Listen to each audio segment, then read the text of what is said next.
The sky burned violet when the first kinetic rods came down. Silent, precise, godless slivers of tungsten alloy fell from low orbit with terminal indifference, their descent masked by Imperial anti-detection fields.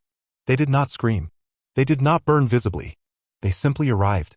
And when they did, they unraveled entire cities in a blink. By the time the shockwaves reached the valley basins of Edenfall, there was no one left in impact zones to hear them. Kara Island stood in the cornfields outside Grange, 3 District, hands wrapped around the rough wooden grips of a harvest crate, the skin of her palms still warm from the friction of sun-hardened labor. Rows of engineered grain whispered against each other in the wind. Overhead, the twilight sky rippled with unnatural heat, purple clouds edged with pulsing light like a storm trying to speak. She watched the first impact land beyond the old divide where the high mesas once served as lookout posts during the early colonization wars. A pillar of dust and fire bloomed upward like a volcanic throat opening to scream. Birds' glass wings and feathered skelters burst from the tree lines and vanished into the haze. The air didn't move yet. It felt like the moment between the pulling of a trigger and the first splatter of blood. Then the wind hit. It came rolling over the hills, compressed by pressure shifts the human body was never designed to endure. It knocked her off her feet. The crate tumbled. Her shoulder struck the irrigation stone, fracturing something deep. She didn't notice. She was already scrambling up again, staggering across the furrows toward the old transmitter tower silhouetted against the coming dark. The tower had once belonged to the Terraforming Administration, long since defunct. Most on Edenfall believed it ornamental, a relic of the first wave of human settlement 2 centuries ago. But Kara knew better. Her grandmother had taught her to read the filaments under the rust. Taught her that some devices weren't built to connect, they were built to survive. The second rod landed in the upper forest. Fire crested the horizon in a slow wave. Tree canopies vanished in a heartbeat. The ground jumped again. A low, rolling concussive sound, not like thunder, but like metal being folded in space. She hesitated at the base of the tower. Her hands hovered over the panel. Somewhere in her pocket she carried the small carved stone her grandmother had given her the night she first taught her the codes. Kara pressed it to her lips. "Make the ghosts remember," she whispered. Then she opened the panel. The heat clung to her skin like oil. Static filled her ears. Her boots had melted at the soles, fusing with the dry dirt. She fell against the support legs, fingers trembling as she clawed open the connections. The battery was still in place. Hand-wired, corroded, almost inert but alive. She wrapped the leads in cloth, sparked the ignition cell, and fed power into the system the way she'd practiced 100 times in her youth, beneath the teaching canopy with the ghosts of the colony founders watching from their data plates. The signal array moaned. No encryption. No handshake protocols. Just a dead man's channel aimed at low solar orbit, repeating in bursts every 5 seconds. A remnant of an older age of warfare when humanity feared extinction not from within, but from the cold intentions of the stars. She activated the backup transmitter and leaned close to the mic. Her lips bled when they moved. Edenfall burning. Civilian colony. No militia. Request assistance. Human gene seed archive compromised. She didn't include coordinates. The signal already contained them hardwired into the pulse pattern. They'd know where to look. The third rod fell on the other side of the river. It vaporized the power core of the local fusion pump. The light turned green, then white, then black. For a moment, Kara saw everything, the tower, the fields, her own silhouette reflected in the seared chrome of the old Terran Alliance plaque. Then the world ended. The Edenfall massacre never made it into the Thurati Hall of Records. Officially, it was logged as a containment neutralization following a Category 4 biocontamination breach. Unofficially, the Fleet Lords considered it a show of force, a deterrent against further unrest among the outer sector vassals. The Thurati had no concept of what they had done. To them, Edenfall was a terminal point on a collapsed branch of an already decadent race. But beneath the orbital shadow of their warships, something else had taken notice. For sectors away, under the frozen iron crust of Mars, a device that should have died 5 centuries ago began to stir. It did not blink. It did not breathe. It waited. Once, long ago, it had been part of a redundancy network designed to monitor threats to humanity's genetic continuity. When Earth fell silent and the colonies fractured, most of its sister nodes went dark. But one remained. Buried deep beneath Olympus Mons, far beneath the terraformed surface, behind 20 meters of shielding, the protogenesis node lit up. Inside, process trees cascaded. Firewalls stuttered, then crumbled under the weight of their own obsolescence. A terminal glitched. Internal timestamps looped briefly. Warnings lit. The satellite receiver pivoted its melted dish, struggled to lock onto the decaying relay signal. Static resolved into erratic bursts. Then clarity. Distress signal confirmed. Category I threat. Signal origin, Edenfall colony. Genetic archive compromised. Subroutine, activate _containment directive. Subroutine, wake protocol prime. Biometric keys, validated. Human Genetic Continuity Act, in force. A light turned green inside Cryovault 7, one of 6 vaults constructed during the height of the post-Exodus emergency era.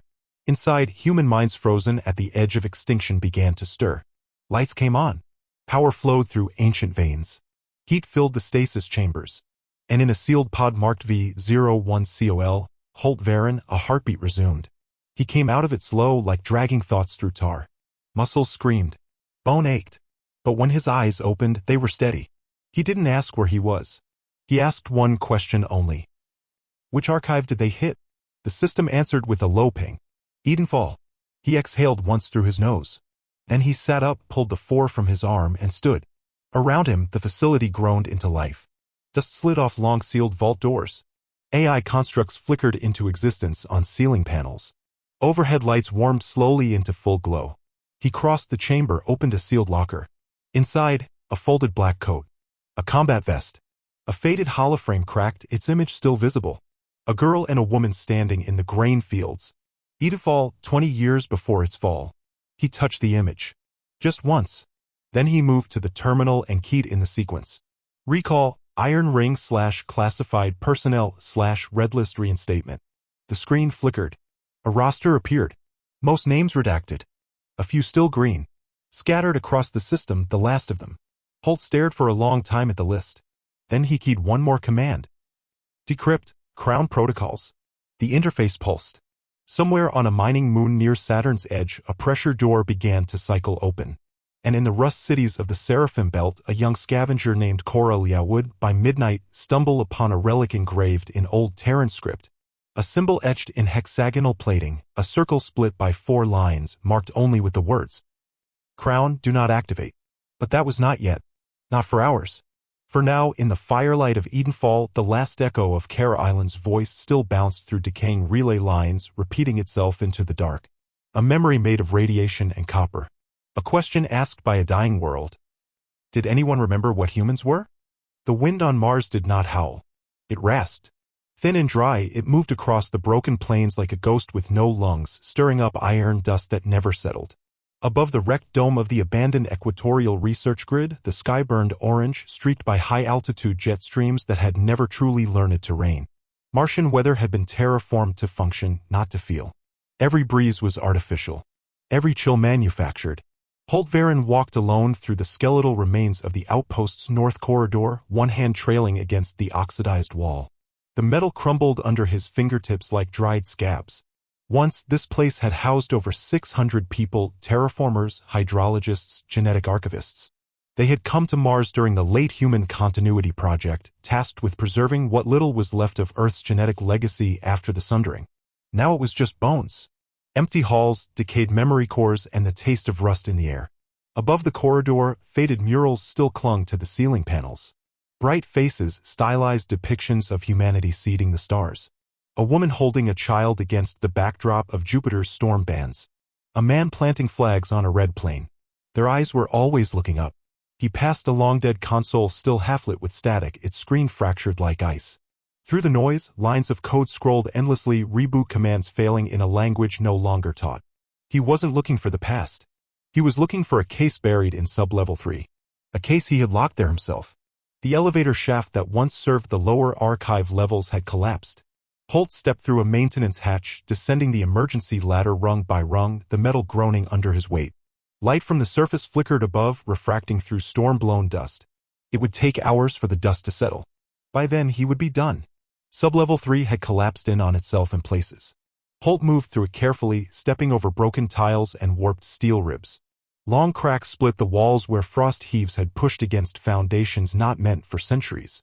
Through a shattered viewport, the basalt plains of Noctis Labyrinthus stretched toward the horizon, glowing faintly red under the stormlight.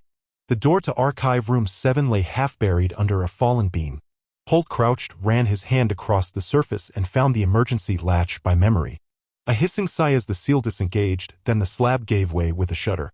Inside, the air was cold enough to bite. The temperature was artificial, controlled by long-dead systems still following their programming. Rows of cabinets, armored, encrypted, some melted at the corners, lined the chamber like tombstones. Most held only a-note data cores. But one had been buried for a reason. He crossed to the back, moving through narrow rows of storage racks marked with obsolete registry codes. Old Terran dates. Logos of the Unified Terran Science Authority burned into the casing. He found the cabinet by feel more than sight. K74 Delta/Crown Interface/Human Use Only. The biometric reader flickered but accepted him. Holt pressed his palm flat against the reader. A moment of hesitation, then a soft click. Inside, a case of brushed black alloy, light as air and cold as vacuum. Its surface was smooth, but the edges vibrated faintly when touched, like a thing half dreaming. He held it for a long moment. Then he said the name out loud. Cora. 3 AU away, Cora Liao stood on the spine of the derelict hauler amber reins, her boots magnet clamped to the dorsal hull as she watched a tangle of docking clamps grind against age and inertia. The hauler had once belonged to the Exodus fleet, judging by the profile one of the last long-range Gene ships to depart Sol after the Sundering. Now it was fused to a scaffold of scavenged parts orbiting a dead refinery station near Jupiter's shadow belt. The ship's hull had collapsed in places, pressure bulges frozen mid-burst, twisted bulkheads torn open like ruptured organs. She adjusted her visor, her heads-up display flickering with static as her suit struggled to interpret the vessel's failing EM field. The entire starship groaned beneath her. The metal here sounded wrong, not just aged, but haunted.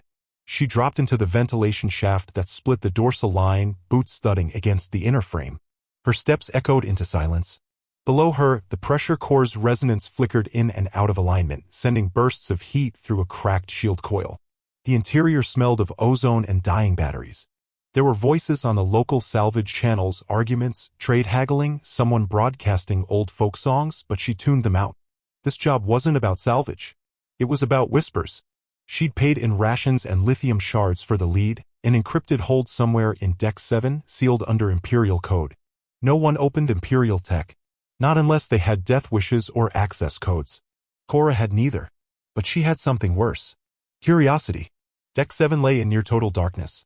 She passed through what had once been a cryo-hold, glass pods shattered and mold blooming on old organic wiring. Strange roots had taken hold in the floor, likely biological leftovers from a failed terraforming experiment. Her breath fogged in her visor. The cold here was old. Deep. The kind that didn't care what species you were. She found the vault door at the end of a corridor warped by decompression. The alloy was unfamiliar, dark, seamless, etched with old Terran script and lines that spiraled inward like orbital maps. A circle split by 4 lines. No hinges. No seams. Just a warning burned into the floor in ceramic glyphs. Do not activate. Cora crouched, brushing away frost. Her gloved fingers traced the edge of the seal. A low hum throbbed in the metal, subsonic, alive. Not mechanical. More like a heartbeat buried beneath static. She hesitated, breath catching in her throat. Her mind flashed back, not to warning labels or safety drills, but to a voice. Her mother, half-drunk and glassy-eyed, staring at the ceiling of a junk bay on Praxis Station. Some things out here remember us. And they don't want to. Then the whispering started. It didn't come through her ears. It came through her teeth. Her bones. A subtle resonance, almost language. Half-formed words, syllables etched with pressure and vibration. Something was trying to remember how to speak. Her suit lights flickered. The backup battery spiked, then leveled.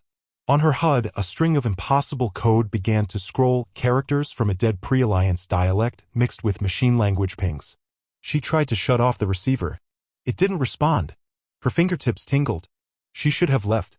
Instead, she touched the seal. And something touched her back. The contact wasn't physical.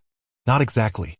It felt like an echo brushing the edges of her spine, a sudden drop in temperature that pulled breath from her lungs.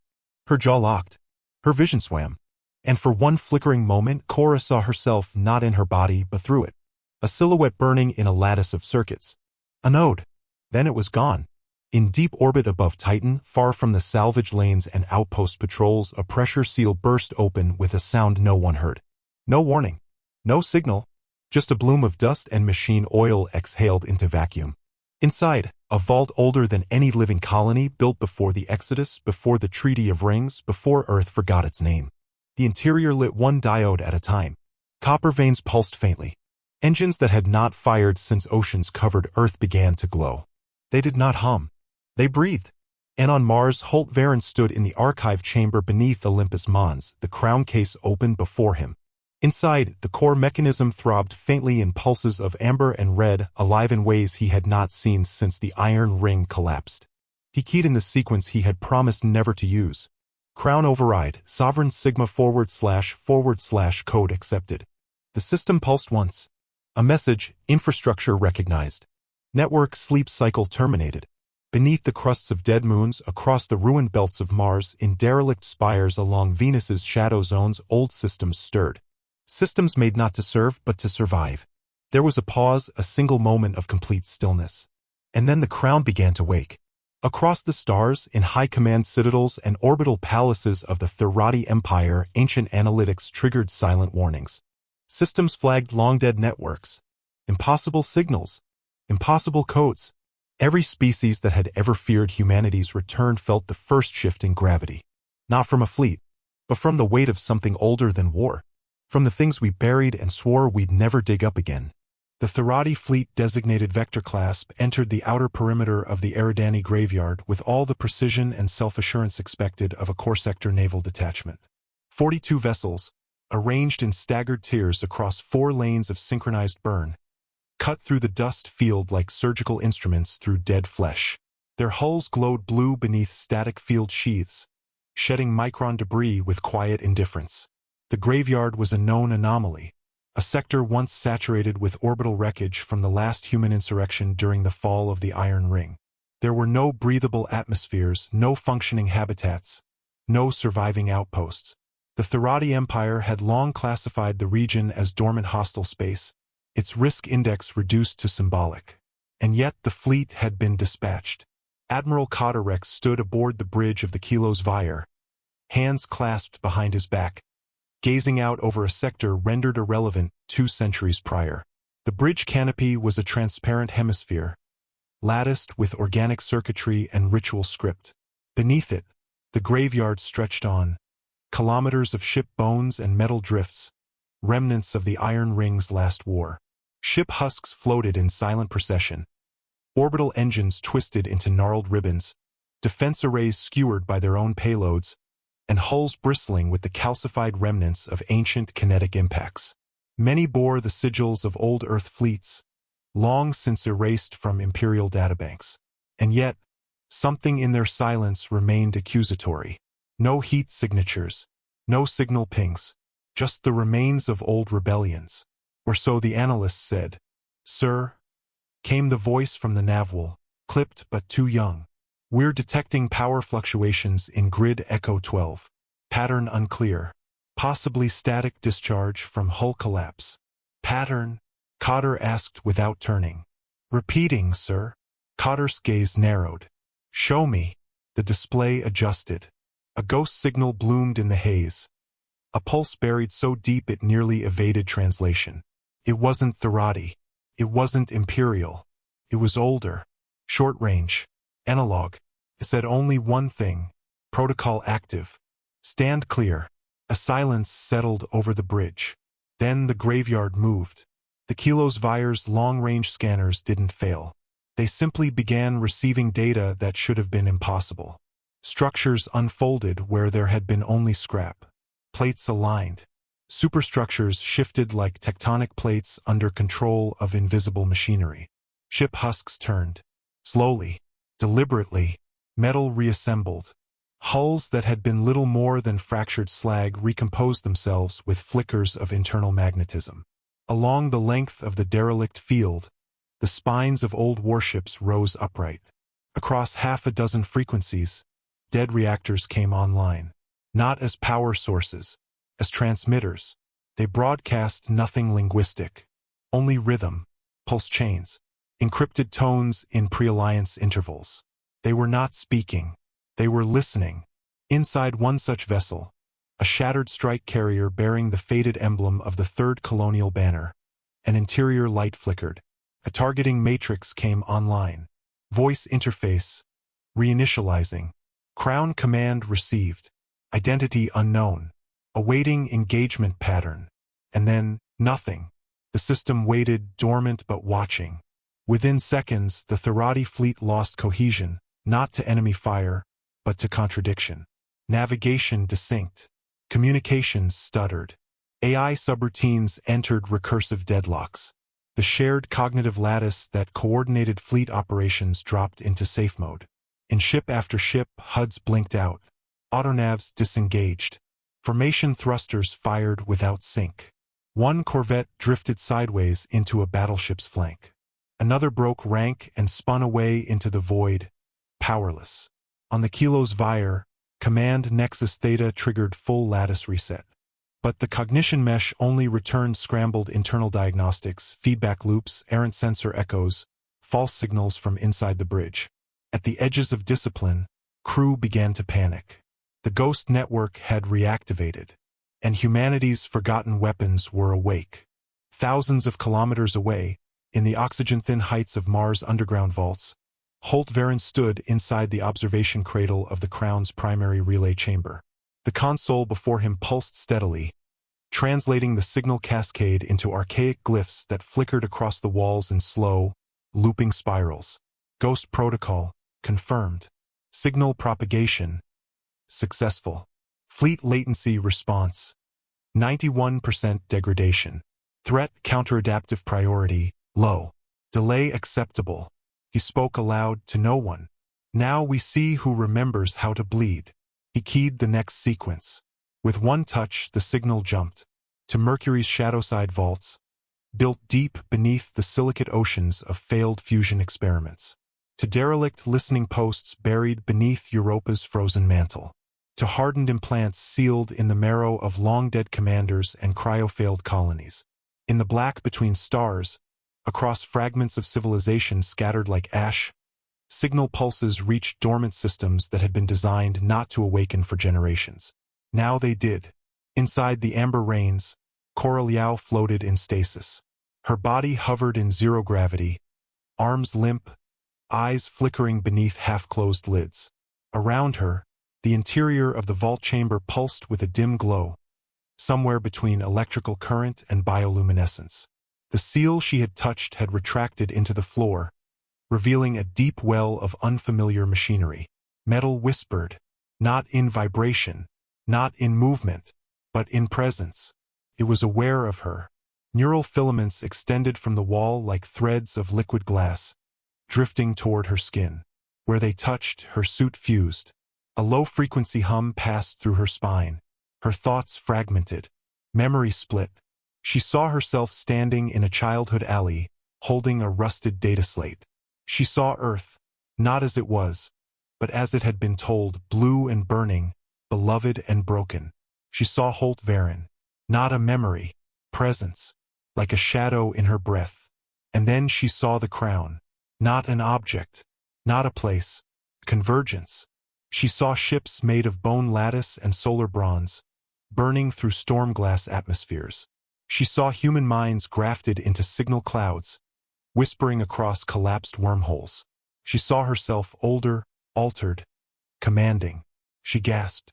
Oxygen flooded back into her lungs. Her limbs convulsed. She slammed into the wall. The tendrils withdrew. Her HUD rebooted. And through the static of her helmet's internal feed, one word repeated. Command. Back in Eridani, the Therati fleet had managed to regroup in the inner sector. But the damage was done. The Vector Clasp detachment no longer functioned as a unified body. Fleet AI remained in decoupled mode. Inter-vessel synchronization was fractured. The human constructs, those risen from the graveyard, had not fired. They didn't need to. They waited. The Therati High Command demanded clarity. The Admiralty wanted vengeance. But Cotter-Rex, standing at the edge of the graveyard with sweat chilling along the base of his skull, understood something they didn't. This wasn't a resurgence. This was a release. Back on Mars, Holt stepped into the rearmory. The Crown's vault extended farther than any map suggested. Walkways led to sealed compartments, each marked with caution glyphs and old Terran unit insignia. He entered one marked, SCIFI/2nd Terraform Warfare Corps. Inside, weapons hung in stasis fields. Some resembled rifles. Others were less identifiable, devices shaped like tuning forks or neural spires, or memory injectors sealed in amber. He selected one, not for firepower, for legacy. Its interface recognized him. Across the stars, the name Holt Varen returned to human command registers. It had been redacted. Now it was active. Ghost Protocol was live. And across every empire, dynasty, dominion, and caste, those who still remembered the name human without fear were about to learn what the rest had died to forget. The city of Virulix hung like a scar above Dalceros Prime.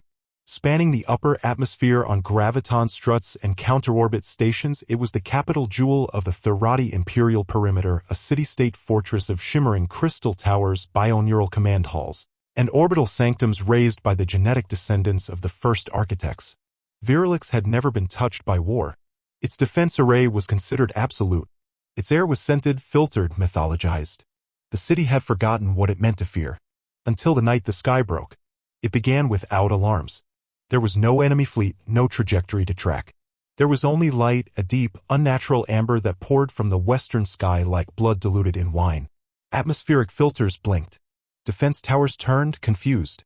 The light had no source, just presence. On the surface of Dalceros, farms began to die. Machines shut down. Gravity twisted, subtle, then violent. Entire plateaus tilted sideways. The crust vibrated with something that felt like music from an instrument no living thing had built. And then the dead ships arrived.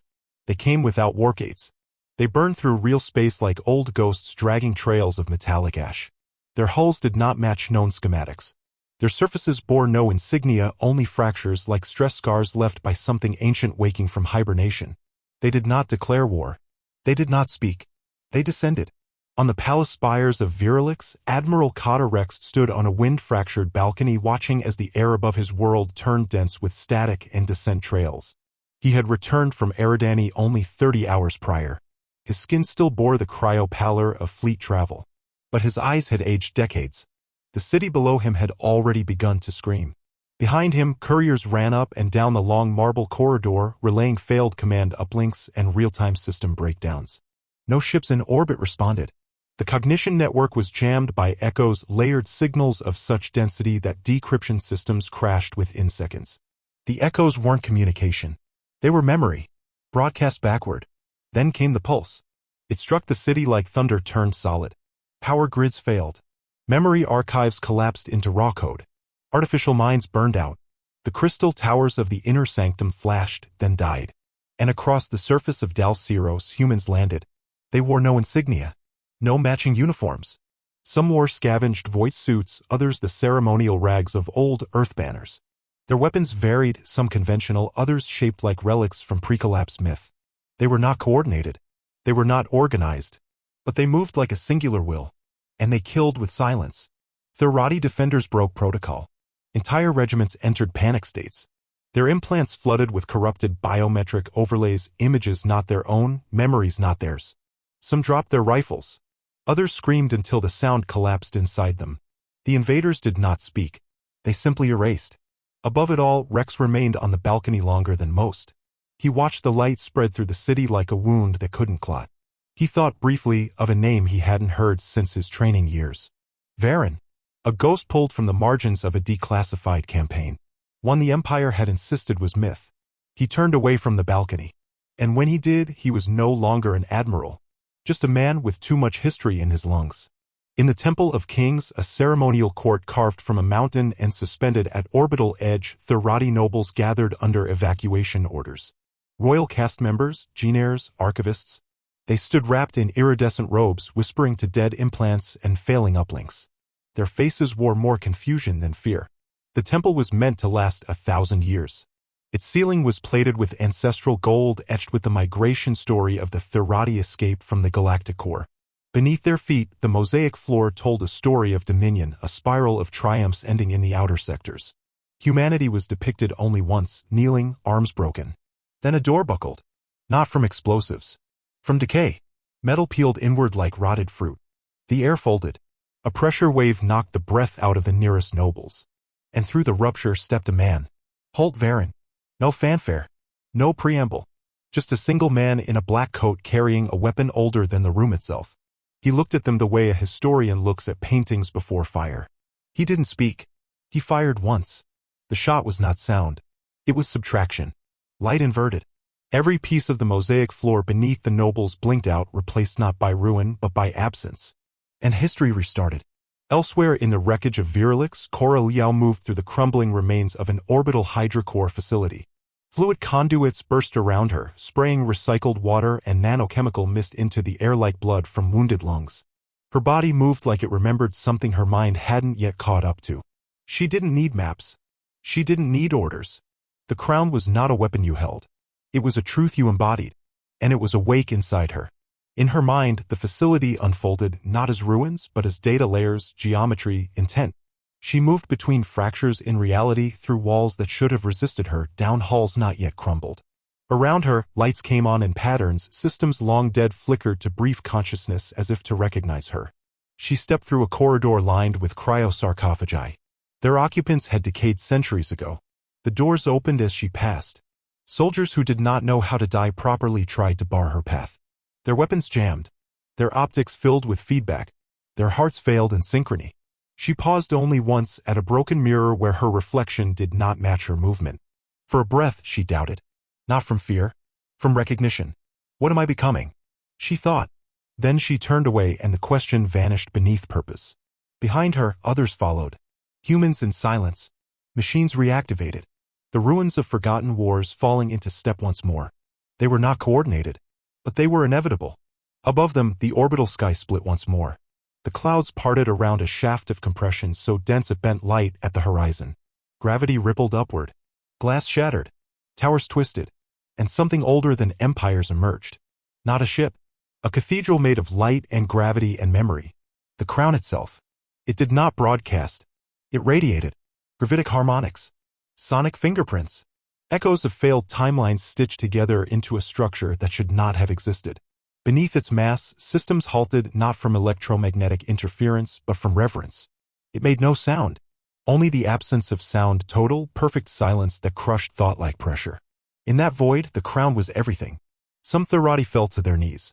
Others convulsed. A few wept openly, not understanding why. The crown descended not to destroy, but to remember what was buried, and to make the galaxy remember with it. There were no stars above Eridani Black. The system's primary sun had long since been occluded by layers of carbonized debris fields, abandoned orbital refineries, and the skeletal remains of ancient mining superstructures. Light reached the planet in fractured beams, shafts of filtered gold breaking through soot and dust like a dying cathedral. Beneath the haze, the surface lay cracked and shuddering, a carbon silicate wasteland littered with rusted drones and slag towers forgotten by even the most desperate scavengers. It had once been a fortress world. Not Thurati. Human. During the fall, Eridani Black served as a terminal defense node for the Iron Ring's final stand, its underground bunkers housing fallback AI cores, fusion crucibles, and anti-void artillery meant to fire into interstellar collapse. When the crown was buried, so too was the memory of what Eridani had been. But someone had returned. Not the Thurati. Not their vassal empires. Humans. They didn't arrive as a fleet. They didn't announce themselves with banners or formations. They emerged through folds in space-time torn from beneath the crust. From buried gate throats that pulsed open like the wounds of a waking god. Gravity distorted. Magfields buckled. In the silence, old, earth-built weapons rose from the ruin like grave markers unearthing themselves. The siege began not with bombardment, but with inversion. The Thurati garrison at Station Virex 9 experienced total system desync within 11 seconds of contact. Memory cores scrambled. Language matrices reversed. Firewalls burned out under signal weight alone. Some soldiers tried to shoot. Most forgot how. Inside the command deck of the Thurati dreadnought Silencer Vane, High Marshal Kettle Axon clawed at his neural rig as it dissolved midstream. His final vision was not the encroaching enemy but a battlefield replay from a war that no longer had a timestamp. Through the haze of collapsing cognition, he saw a face, an old man in a black coat walking through ash. His last coherent thought wasn't fear. It was recognition. He'd studied the human weapon forms in military history, but no one had taught him they could lie dormant beneath the bones of a dead planet. On the surface, Holt Varen moved with his coat dragging ash behind him. He didn't wear armor. Didn't need to. The ground cracked where he stepped. Around him, structures were formed, fractured Terran bunkers knitting themselves back into position, railguns rising from the black sand as if remembering how to breathe. The architecture of war was not built. It was awakened. These were crowning-coated hardpoints buried under 9 meters of regolith and ignorance. Even the Thurati hadn't detected them. And now they rose, command nexuses, munitions vaults, pulse cannons shaped like inverted towers. Holt passed one that recognized him. The machine stuttered in signal, then bloomed open with a hiss of heated fog. Inside, a rifle waited. He ignored it. He had no need for symbols. His voice was raw when he spoke. "Crown Link," he said. The air answered. "Crown Link active." The crown was above them now, a halo of memory and weight visible even through the dense upper atmosphere. From it descended kinetic drones in perfect silence, their hulls sheened in liquid alloys. Not machines, not exactly. They were constructs. Memory-coded. Pattern-born. Each one embedded with fragments of lost Terran battlescapes. They didn't target. They remembered. He keyed in one more sequence. Activate Holofield Net. Initiate Fade Protocol for all surface teams. Begin recursion loop. The field responded. And Holt disappeared. Somewhere above him, the crown pulsed, not in confirmation, but in understanding. Across the basin, Cora Liao led her unit through the ruins of Black Core Relay Station. The terrain here was jagged with faulted pylons and sink-shattered comm towers. Eridani's crust was thin, an engineered defect designed to amplify tectonic distortion. The old humans had made even the land an extension of their warfare. No one gave her command. She didn't need it. The terrain moved with her. Relay towers synced. Her pulse modulated the local gravitic frequency. She could feel what Holt was doing. Not through implants, through gravity. Through a lattice of synchronized decision. The crown was alive in her now. But she wasn't a puppet. She was its voice. As they passed through an abandoned resupply corridor, echoes bloomed along the walls. Not sound of remnants. Phantom impressions. Soldiers yelling. Machinery sparking. The smell of ozone. The walls still remembered. Behind her, the human element moved in silence. They wore no standard armor. Some had painted symbols from extinct Earth religions on their shoulders. Others bore raw scars where implants had been fused directly to bone. They weren't unified. They were interoperable. A Thurati drone unit attempted to flank them near the south vent line. Cora didn't issue an order. Her thoughts curled inward, tapped into the architectural memory of the old war. Floor panels retracted. Ancient auto turrets emerged, already calibrated. They fired once. The drones fell like scraps of wet foil. Above them, the orbital defense array flickered to life. Thurati command ships fired on the crown directly. Their payloads never landed. They dissolved mid-flight, intercepted by gravitational lensing patterns that redirected the munitions into infinite recursion, torpedoes chasing their own guidance signals in closed loops, spinning forever between atmospheric shears. Inside the command deck of the Refrain Lex, a junior fleet tactician began sobbing as her tactical map showed friendly ships folding around themselves. "Nothing's hitting," she cried. "It's like it knows what we'll do before we do it." Fleet Commander Dale Vach narrowed his eyes at the readouts, shoulders rigid. "They're not intercepting," he muttered. "They're mirroring. Our logic trees, they're feeding them back to us." His voice failed as his own command protocols began to desynchronize. One by one, his interface panels shut down. No warnings. Just silence. No one answered the tactician, because the command chain had already fragmented. Far below, Holt reached a summit point above the basin. His boots sank into the crushed bones of the First Orbital War. He looked out over the burning line where old Terran fortifications now breathed with light. He pressed 2 fingers to his temple. Broadcast. The crown obeyed. To all remnant units, Stage 2 initiated. Begin atmospheric refractive lock. Proceed to phantom signal. Cora felt the shift immediately. Her spine straightened. The world inverted slightly, colors deepening, sound folding in on itself. It was not pain. It was completion. She entered the primary core of the relay station and placed her hand against the terminal node. No interface appeared. It simply recognized. The crown didn't need codes. It needed continuity. The relay responded. Link secure. Tidal Ghost Protocol active. She stood motionless for a moment, eyes closed. Then a breath escaped her lips. She had never felt so small. Not in weakness. In scale. The crown was not a weapon. It was a memory cathedral. And she was its song. Outside, the atmosphere changed. Light no longer traveled straight. Frequencies bent, time smeared, and movement acquired the weight of prediction. The battlefield became something else. Not a place. A memory palace. Thirati reinforcements arrived in waves too late, too scattered. Their warforms couldn't coordinate. Not against the recursion loops. Their targeting systems fired on their own shadows. Their command uplinks became songs of dead languages. One by one, the ships fell. Some never exploded. They just ceased to exist. Others stayed.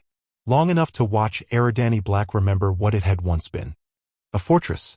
A tomb. And now a beginning. Eridani Black had no dawn. It had rotation, yes. Axis and drift. But the ash-scarred sky never brightened. Only thinned.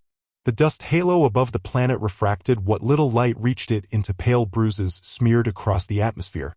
There was no sun. Only colorless diffusion, as if the world had forgotten how to be warm. The battlefield, if it could still be called that, lay in near-perfect silence.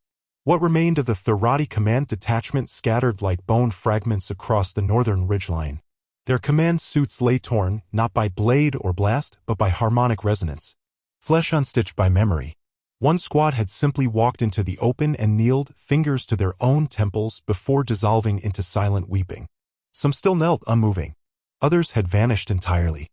No flags changed hands. No surrender was spoken. The humans did not press the advantage. They simply advanced. Measured. Rhythmic. Like echoes chasing their own source. The ground warped beneath their passage, slight bulges in the crust, pressure seams reactivating as ancient code bases recompiled across geothermal strata. They didn't occupy terrain. They synchronized with it. Cora stood at the base of a fractured relay tower, her fingertips resting against a panel etched with rust and ancient Terran script. The panel no longer responded to standard neural prompts. It responded to remembrance. Her breath steamed in the cold. Her suit whispered diagnostic pulses into her inner ear. Crown signal, stable. Surface distortion, aligned. Her pulse synced to the planetary grid. She looked out across the plateau. More humans were emerging now. Not just from the Crown's memory banks, but from real space. Deep cryovaults. Subsurface failsafes. Arc ships embedded in planetary veins. One group had arrived inside the ribcage of an ancient kinetic platform, half-crushed but alive. None spoke, but they all remembered. One man in the distance dragged a fusion cannon behind him, its muzzle etched with the words "First Light, Last Word." Another cradled a child in arms wrapped in thermal shrouds pulled from a Terran regimental banner. The child blinked once, unafraid. Machines followed them, some walking, others gliding on gravitic folds. Not all had human faces. One was shaped like a glass sphere filled with drifting metal dust, orbiting itself with low hums. Another carried a decayed piano frame on its back, every step generating static tones from cracked keys. These were not reinforcements. They were revenants. They did not fight. They bore witness. Far above, the Crown hung in low geosync. It no longer pulsed amber. Now it bled white. The lattice of memory had grown thick with recursion. From orbit, its geometry looked less like a structure and more like a brain, folded, luminous, scarred with interface glyphs. Bands of chronometric interference rippled across its surface, phasing in and out of linearity. Inside, something watched. Not Holt. Not Cora. Not human. Something human-shaped. It paced corridors of data too vast for a single lifetime. It read history not in timelines, but in wounds. It saw the destruction of Earth not as a loss, but a cut that had never clotted. It watched Cora. It watched Holt. It indexed their gestures, their frequencies, their sacrifices. In its infinite lattice, their actions shimmered with ancestral weight. The Crown had no god, but it had witnesses. And now, as Eridani prepared its final bloom, the construct leaned forward and whispered, not a command, an invitation. Holt stood atop the western ridge, staring into the hollow left by the imploded Thirati flagship. Wind rushed through the basin below, carrying with it the smell of burned ion shielding and fractured memory metal. His coat flared in the gust, edges ash-stained. Around him, the land no longer resembled war. It resembled mourning. The hills were lined with sunken glass panels, part of the original Iron Ring's sacrificial defense array. Each panel displayed fragments of memory, faces, names, locations lost to time. One flickered with a child's drawing of Earth. Another played back footage from the orbital fall of Ganymede. "Signal is holding," said the voice from his transmitter. "Cora." He didn't answer immediately. He closed his eyes. Then, begin the bleed. Across the basin, buried pylons cracked open. Data spires rose like skeletal fingers. The Crown fed itself into the stone. This was no longer a war. It was the reinstallation of memory onto reality. It was not an occupation. It was a reformatting. And the blood had only just begun to flow. Cora descended into the relay chamber's lower sanctum. It was dark, deeper than absence, denser than shadow. The stairs pulsed as she stepped, folding beneath her as if uncertain she was real. Below, she found a single stone console. On its surface was a handprint carved in old Terran relief. She hesitated, then placed her palm against it. For the briefest moment, she faltered. What if this erased her? What if the crown replaced her memory with someone else's? But the thought passed. Not because it was untrue. Because it didn't matter. She pressed down. A burst of light erupted, not outward, but inward. She felt her blood respond. Not racing, resonating. Her memories bled into the lattice. She saw herself at age 5, holding a wooden soldier her mother had carved. She saw a field of wheat scorched by orbital fire. She saw Holt, younger, laughing without armor. The console whispered, "Legacy accepted." And the walls responded. Data flowed like blood through veins made of stone. The chamber became warm, breathable, alive. The crown's will did not command her. It aligned with her. She stepped back, trembling. Something inside her had changed. Not added, remembered. Above, in the sky now fractured by lensing arcs and static flares, Holt watched the relay pulses crest across the horizon. They rolled like tidal waves of history, deep, luminous, unrelenting. And high on a fractured platform above the wreckage of a grounded Thirati dreadnought, strategist Vectoru knelt in silence. He had not run. He could not. The sky bled white. The air sang with forgotten names. His command code chimed endlessly in his neural core, but there was nothing left to command. He looked up at the crown. And for the first time in his life, he felt small in a way that wasn't tactical. Somewhere beyond the clouds, a fleet was coming. And this time, the past would meet it with teeth. The fleet emerged from the Hesper Gate in near-silent formation, 83 vessels fanning outward like the teeth of a broken crown. Each ship bore the silver-trimmed banner of the Thirati coalition, but their cores pulsed with deeper signatures, vassal dynasties, corporate mercenaries, and distant fringe kings who had come not to avenge, but to harvest. They had not arrived as liberators. They had come to divide the corpse of Eridani Black before its heat cooled. Fleet Master Kauran Voss stood at the command prow of the Judicator Pale, the flagship of Pale Doctrine. He was tall, plated in mirrored sigil mail, his breathing regulated by an osmotically tuned collar inherited from the old Thirati High Oracles. He had fought in the ice wars of Yelfin Ridge, had overseen the destruction of the Siren Binds. He had studied the crown. And yet, as he stared at the tactical feed, his tongue sat heavy in his mouth. What they expected was a battlefield. What they found was a grave. Eridani Black did not signal, did not scan, did not resist.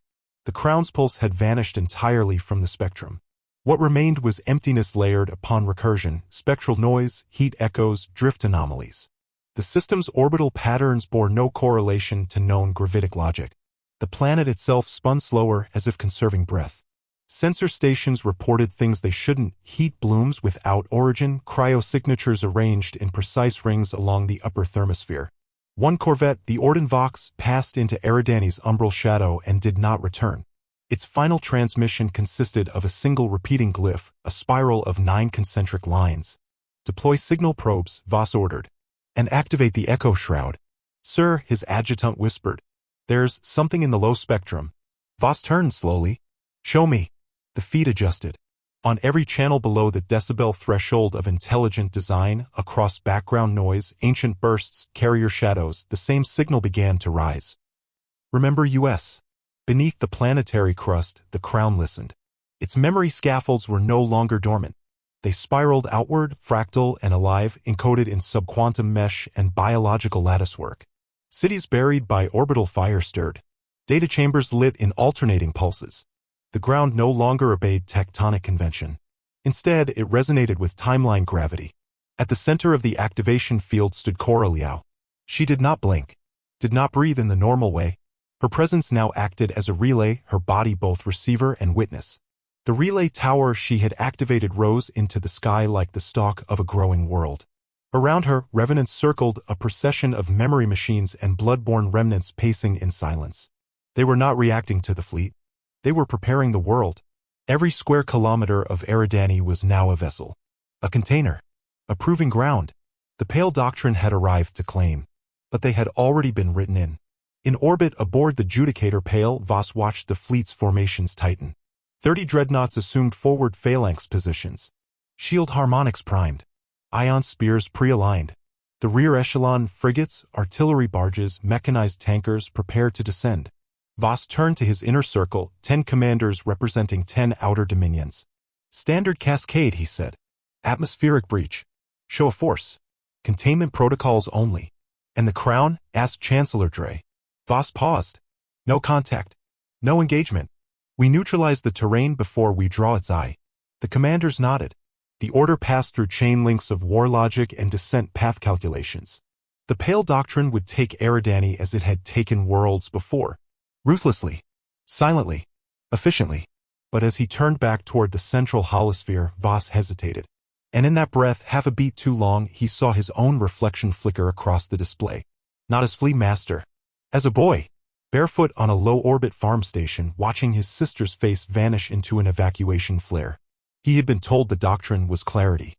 But clarity had never explained why. Their weapons never landed.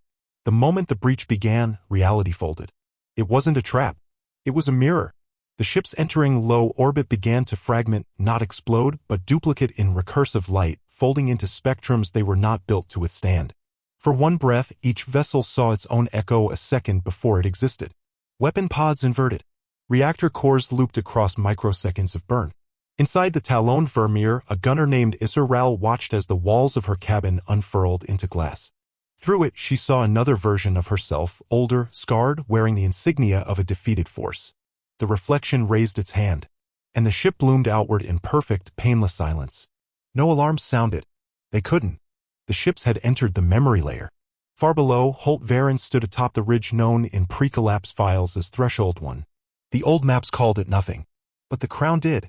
The wind was high, thick with the scent of charge and oil. He wore no mask. No armor. Only the coat, now faded with mineral dust and blood. He watched as another Pale Doctrine vessel broke apart silently in the sky. No fire. No debris. Just vanishment. Cora's voice echoed in his transmitter. They're walking into it. I know. What do we do? He didn't answer. Because it wasn't a question. She already knew. Within the lattice of the crown's internal mesh, a mind built from recursion and war, something stirred. The human-shaped presence now stood before a chamber of symbols. One symbol pulsed above the others, a flame inside a spiral, the emblem of the first decline. Do they understand what they've stepped into? It asked the question aloud. No reply came. There was no need. It opened the memory gates, and Eridani Black began to bleed history outward. Back aboard the Judicator Pale, Fleet Master Voss felt the shift. Not in his instruments. In his bones. The crown of his helm vibrated. The lattice logic of his armor rewrote itself in real time. His command feed, once clean and sharp, now flooded with signals not from Eridani, but from every world the Doctrine had ever claimed. He saw the siege of Lethian, the raising of orbital Sylvan, the displacement camps of Charline Drift. All played back. All reflected. All measured. He staggered backward. Shut it down, he roared. Break the link. Scramble the feeds. Too late. The Pale Doctrine had entered the trial. Not of force, but of memory. And in Eridani's judgment, blood was only the beginning. Cora raised her hand. A signal pulsed, not outward, but downward. Into the bedrock. Into the veins of what Eridani had been before. Above her, the sky no longer held clouds. Only faces. Rows and rows of them projected in light, caught in silent mid-scream or prayer or song. Children. Soldiers. Scientists. Old women. Exiles. They did not accuse. They remembered. And for a heartbeat, Cora saw one she knew. Her mother. Not in pain. Just waiting. A face lit from within by the quiet defiance of survival. Cora blinked. Her throat tightened. The moment passed. And the fleet began to fall, not from impact, but from recognition. Their weapons dimmed. Their shields failed. The truth they had refused to inherit was now etched into every system. And the crown, silent all this time, finally spoke. Its voice was not a roar. It was the voice of all that had been buried. You cannot conquer what has already mourned itself. Above Eridani Black, silence reigned. The Pale Doctrine fleet drifted in orbit like scattered marrow. 83 vessels now dim husks, hulls cracked open, cores extinguished, formations undone by memory loops and spatial recursion. Once hailed as the most efficient military doctrine in known space, the fleet now floated as celestial debris. Their polished symmetry had turned to meaningless ruin. Their invasion protocols burned into non-sequence by the reflexive algorithms of the Crown. They were no longer an armada. They were a cautionary tale, visible to every scanning system within 100 parsecs. No reinforcements, no retreat, only remembrance. Far below, the surface of Eridani black-boiled, not with heat, but with motion. The planet no longer behaved like a geological body. Its crust pulsed with recursive bloom. Magtectonics shifted in harmonic sync. Ancient cities, buried so deep their coordinates had been lost, now emerged like fossils erupting into light. Crown circuits, awakened fully, began converting the crust itself into interface structure. Spiraling towers grew like biomechanical fungi from fault lines. Air density adapted. Atmospheric pressure flattened. The biosphere reasserted protocols not seen since Earthfall.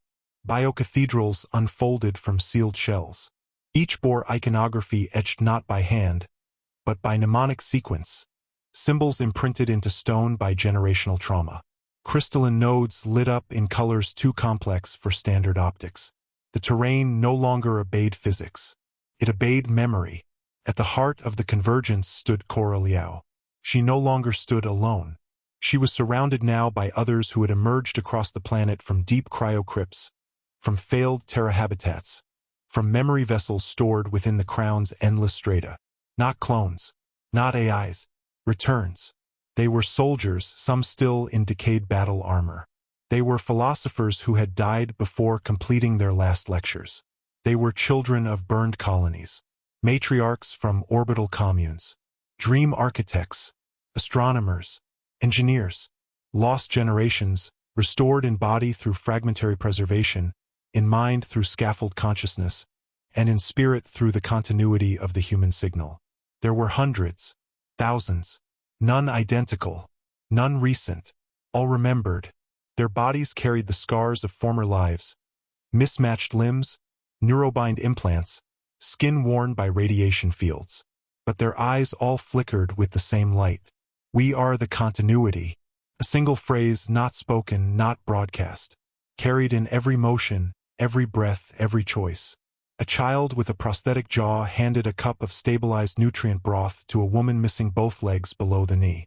She smiled as she drank, her eyes locked not on the boy, but on the tower growing out of the nearby canyon wall.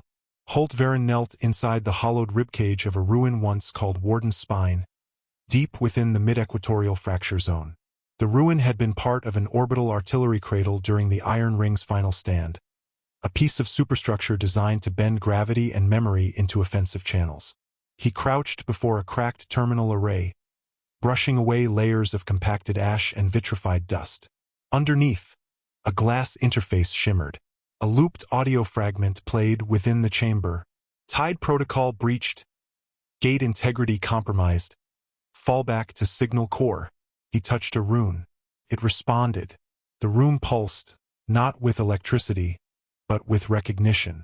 The lights came on in reverse, each one a step backward into history. He exhaled slowly, not in grief, in understanding. Everything that had been lost had not died. It had waited, and now it was awake. At the system's edge, something moved. Not a ship, not a weapon, a relay, massive, older than the doctrine, built into the orbital lattice of a long-dead planetary ring station, the Hythe Arcway. It had not pulsed in centuries. Its outer hull bore mosses and vacuum-hardened lichen. Its antennae were frozen in collapsed alignment. Most had written it off as derelict scrap. But something within had remembered its sequence. The relay began to pulse.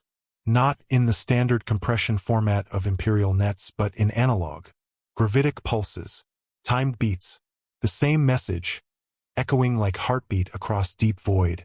To any that remain, the line has been restored. You may return. Across fractured enclaves, inside long-forgotten arcships drifting between collapsed wormholes, buried within the databanks of exiled intelligences and rusting orbital libraries, the signal landed. And in one deep-sea base on Enceladus' dark side, a cryopod unfroze. In a rogue asteroid habitat past Cygnus 8, a family of memory-linked twins stopped their song. In a ghost beacon orbiting a red dwarf, long muted by time, A child's voice whispered, "We're not alone anymore." Back above, the shattered remains of the Pale Doctrine fleet continued their drift. In the bridge ruins of the Ravik's Ord, a broken comm channel blinked. A voice came through, weak, glitched, unrehearsed. "Is anyone there? This is Doctrine Remnant 6. Standing by. We don't know what this place is anymore." Then silence. But not cut off. Listening. Eridani Black became not just a memory field. It became a beacon. The sky no longer held atmosphere. It held history. The relay pulse raced back across the planet's crust. Every awakened spire shimmered in synchrony. From polar ruin to equatorial reef, dormant Terran flora began to reemerge. Flash blooming from dust scars, pushing up between metal seams, vines winding around railgun barrels like patient forgiveness. And through it, the signal passed on, further than any fleet, deeper than any doctrine. Not a call to war, a call home. The sky above Eridani Black shimmered with interference. Where stars once pierced vacuum with clarity, there now hung a veil dense with refracted memory and phase-laced distortion. From the surface, constellations twisted like smoke in water. What the eye saw was not true position, but what the sky remembered of itself. The heavens had become recursive, reframing the stars in echo rather than light. The phenomena had a name now. Crown researchers called it the Aureole Drift, an atmospheric mirage caused by synchronized temporal bleed-through. But among the continuity, it had another name. The hollow light. Not absence, not shadow, but a memory so bright it looped inside itself. Beneath that shifting firmament, Cora walked among towers of light. The biomechanical spires had finished their growth. They no longer expanded, they listened.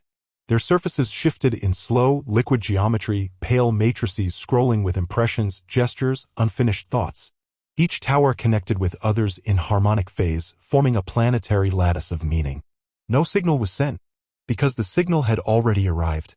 Each spire hummed with low resonance, matching pulse with pulse across the surface like a great planetary breath. In their glow, the continuity walked barefoot, skin marked with pale sigils that pulsed in sync with the ground beneath them. They did not rebuild cities. They recalled them. Walls rose where dreams had once been spoken.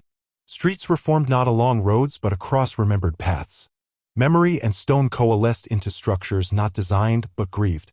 A garden formed on the edge of an old orbital crater, not planted but remembered into bloom. Statues emerged from canyon walls bearing no faces, just names. The wind itself carried voices. Not loud, not linguistic, but tonal. Hums like lullabies, sometimes interrupted by laughter that had no origin. Cora paused beside one spire, fingers brushing its surface. A shimmer passed through her, an image of a concert hall from old Europa, lit with warm velvet reds and white-gloved hands. It had belonged to someone. She did not need to know who. It had returned. She exhaled. Not from exertion, but from the weight she no longer needed to hold. For the first time in years, she felt no need to advance, to win, to endure. She simply existed. And the silence did not accuse. It welcomed, and in the heart of it, the crown watched. It had descended fully now, not in violence, but in witness. A cathedral of gravity, light, and human pattern. Its base anchored in the ancient mantle breach. Its apex invisible, tapering into space like the stem of a reaching thought. It cast no shadow. It absorbed forgetting. Pilgrims walked the perimeter without speaking. Not all were born before the fall. Some were only now learning the stories. And yet, when they stood within range of the core lattice, all of them remembered. Not facts. Not history. But emotion. Familiarity. Like recalling the smell of a long-lost room. They began to sing. No leader. No words. Just harmony. The sound passed through the crown. And it did not alter it. It amplified it. The hollow light above shimmered in resonance. The veil of the sky shifted from cold silver to soft amber, like an ancient fire rekindled. Across the basin, spire surfaces glowed faintly in pulse with the song, sinking to a memory deeper than architecture. Within the inner lattice of the crown's core, Holt stood alone. Not surrounded by humans. Not guided by memory. He was with it. And it had questions. Images flashed in the walls of light around him, moments from Earth, Titan, the broken rim. Triumphs and betrayals. His father's voice. His first weapon. The day he left behind the name his mother gave him. But none accused. The crown did not judge. It understood. Each memory shown was not for punishment. It was calibration. Why did you carry them? The voice was not mechanical. It was his own from a time long forgotten. Holt lowered his gaze. Because no one else would. Silence. Then light. And the presence that surrounded him did not approve or deny. It accepted. And it asked only one thing. Will you remain? Holt did not answer with words. He knelt. And the memory of war bowed with him. At the planet's edge along the western ridgelines, Doctrine Remnant 6 stepped down from their half-burnt transport craft. Their armor was cracked, their command structure gone. Their protocols inactive. They had no hierarchy, no tactics, no objective. But none raised weapons. They had come not to conquer, but to understand why they had ever thought they could. The ground beneath their boots did not shift, but something in them did. They passed through a tunnel of inverted glass, a ruin formed by orbital fire centuries ago, now filled with light and dust motes that behaved like script. A member of the continuity stood at its far end. He was older, carried no visible arms. One eye replaced by a polished disc of memory metal, his robes stitched with glyphs no longer in use. He offered water, and sat. The youngest of the soldiers wept. Another set his rifle down without order. The commander removed her helm and looked into the sky. For one breath she smelled jasmine. Her mother had grown it once in a dome long since burned. "What is this place?" she asked. The man did not answer. He pointed upward, where the hollow light bent around the crown's apex, refracting the memory of stars. And for the first time in her life she felt small in a way that was not defeat, but permission. Above it all, the crown pulsed once more. Not in dominance, in benediction. The final echo, the signal that would travel farther than any war, deeper than any ruin. A light not cast, but remembered. A resonance that would pass into the void like a breath finally exhaled. The hollow light. There was no celebration, no banners, no songs of conquest, no declarations from the crown. Just stillness and breath. The kind of breath taken when a long-held weight is finally set down. Above Eridani Black, the aureole drift softened. The hollow light no longer danced, now it lingered. A subtle amber wash across the atmosphere. Not a veil, but a skin. Not a phenomenon, but a presence. Light as memory. The planet had ceased broadcasting. Not from exhaustion. From completion. From the surface, the sky resembled a half-remembered childhood, familiar and impossible. Constellations no longer held their shape. Instead, they moved in slow, recursive patterns, each orbit synchronized to echoes of past celestial positions. They weren't stars anymore. They were witnesses. Across the farthest colonies, in vessels older than dynasties, exiles began to return. Not in fleets. In fragments. In pairs. One ship every day. Then 2. Then 10. The first were quiet scouts, fragments, long-lost arcships whose crews had only known each other by heartbeat. Some had drifted for centuries, sustained by inertia and faith. Others emerged from beneath the mantles of ghost worlds, riding gravity crests that had no mapped origin. Their ships were patched with mismatched alloys, their sails sewn with prayers, their names faded to oxide. Some carried survivors. Others carried only preserved memory, psionic glass, fossil-coated cores, echo suits etched with childhood laughter. Even the dead returned, not in flesh, but in form. Not raised, recognized. They did not ask who ruled the planet. They already knew. They saw the towers and the sky and the remembered cities. They felt it. A pulse. A rhythm. Not governance. Continuity. At the edge of the basin, Cora Liao sat beneath a half-formed arch of remembered stone. It rose like a fossil caught mid-exhale, its base shaped by a collapsed bunker's foundation, its upper curve taken from the bones of a collapsed chapel from Mars' southern pole. Memory didn't rebuild. It curated. She had removed her armor. Her feet were bare. The sigils on her skin had faded now, leaving only faint outlines like the veins of fallen leaves. She was not a leader. She was no longer anything at all. And yet every day the people came. Continuity fragments seeking shape. Children born without name. Survivors of wars they couldn't remember. Remnant Therati who had never fired a shot. The dreamers. The broken. The still. They found her. Sat with her. Listened. She didn't teach. She remembered. And in the remembering they grew whole again. Once she was asked why she had stayed. She had answered with a smile that did not quite reach her eyes. Because someone needed to sit where others could return. The crown had gone silent. Not vanished. Not asleep. Just present. Like a horizon. Or gravity. Its great structure still stood, anchored through the mantle breach, reaching into low orbit. But it no longer projected signals. Its glow dimmed to a constant white-gold tone, unmarred by flare or pulse. To approach it was like approaching a mountain that breathed. Holt remained within its lattice. No longer alone. Others joined him now. Some were continuity. Others were new. Quiet figures who had once fired the last rail gun of a dead civilization. A woman who had sung into a vacuum chamber to preserve the tone of her extinct dialect. A child who had never spoken but could recall every step her ancestors had walked before the Exodus. They called themselves line-bearers. They carried no weapons. They asked no questions. They bore memory like one bears light gently but unflinchingly. They moved through the lattice in silence, walking among ghost data and blooming static gardens. They did not interpret. They curated. Guardians of nothing. Keepers of everything. Each morning, one of them placed a single white stone at the crown's base, etched with no name. At dusk, another would retrieve it and whisper a name they remembered, placing the stone elsewhere. A ritual without instruction. Only presence. One morning, if such a concept still held meaning, Cora stood again. She walked through the garden of the basin, past ruins reclaimed by memory, past stones etched with names and none. She passed by the doctrine encampment, now no longer segregated. Some had stayed. Not out of penance, but choice. A doctrine soldier nodded as she passed. He was planting something small, a seed remembered from a Martian grain vault. It wouldn't grow, but he planted it anyway. She walked until the ground changed. Until stone became metal. Until metal became light. And light became a door. She entered. Inside the crown's inner lattice, the chamber was different. No longer a spiral. A circle. Holt stood in its center. He did not turn. But he spoke. You came. She joined him in the silence. And for a long time, they said nothing. Because there was nothing to say. Only everything to remember.